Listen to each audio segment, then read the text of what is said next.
This episode of Wild Florida is brought to you by the Charlotte Harbor Environmental Center. Today we check out some invasive reptiles, and Zach takes part in the old Florida tradition of lizard earrings.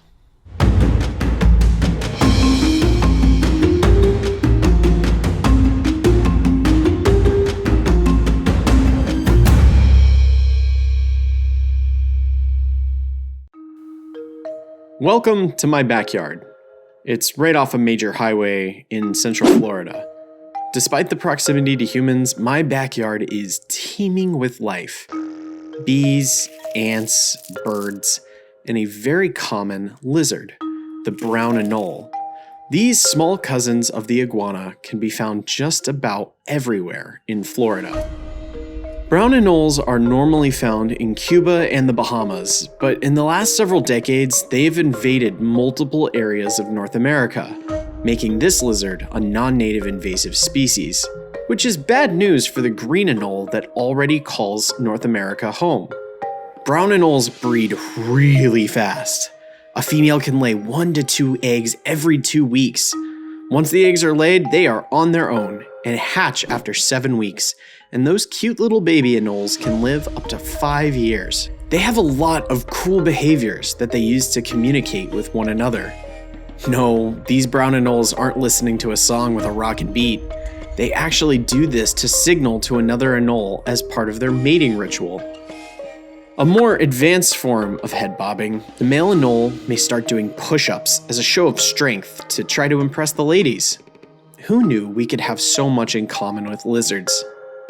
Anoles also have a stretchy piece of skin on their neck called a dewlap. They use their dewlaps for both showing off to each other and warning other lizards near their territory. Brown anoles eat a variety of things that can be found on the ground. Ants, moths, a few species of worm, and unfortunately, our native green anoles. Because these lizards are typically found on the ground or in bushes, there's lots of cover for them to hide in. They don't really have any predators in Florida. Birds and feral cats will occasionally eat them, but not enough to control their population, which means that these lizards are everywhere. Brown anoles also have a very special defense in case they get caught by a predator. Their tail can detach and wiggle around on its own as if it was a worm. This works out in everyone's favor. The lizard gets away, and the predator still gets a snack.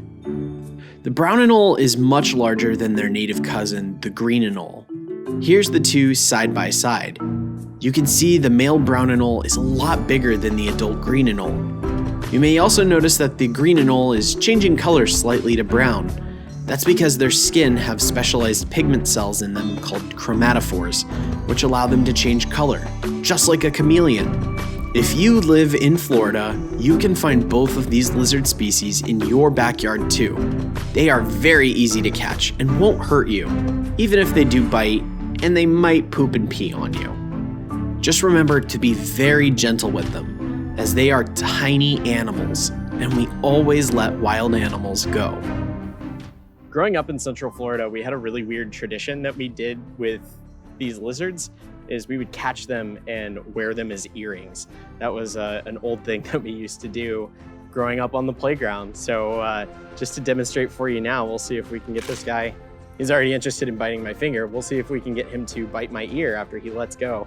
Now, you'll notice his tail is partially missing. He decided to drop it when I caught him. And this lizard, we'll see if we can get him just to open up his mouth. And we'll go.